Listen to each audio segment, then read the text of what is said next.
Hello mga kabroks, nakakalungkot isipin. Yung mga aso ko, ang gaganda pa naman ng aso. Kailan ko lang sila binadyuhan mga kabroks, tapos dumating ang isang araw, ay ganito na aking nakita. Napakalungkot po ang nangyari. Inaalagaan po namin itong mga aso na itong mga kabroks, pinapakain po. Ngunit sa isang saglit lang ay naglaho. Ubos po lahat ng mga aso mga kabroks. Panoorin nyo hanggang dulo.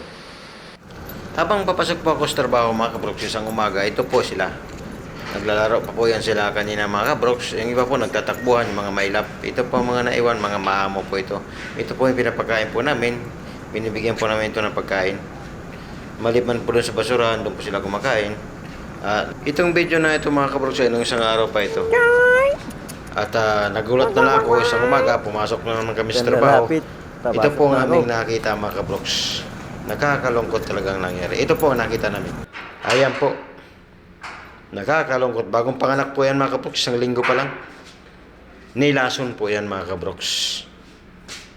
Kawawa naman.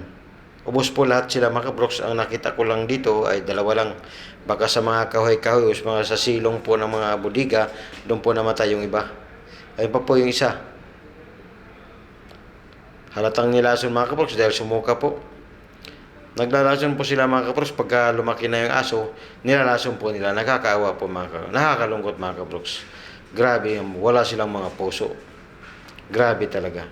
Itatanong ko lang sana kung wala bang karma ang mga naglason sa kanila mga kabroks. Hindi naman yan nangangagat eh. Hindi naman sila inaanon yan eh. Ang babait nga yung mga yan eh.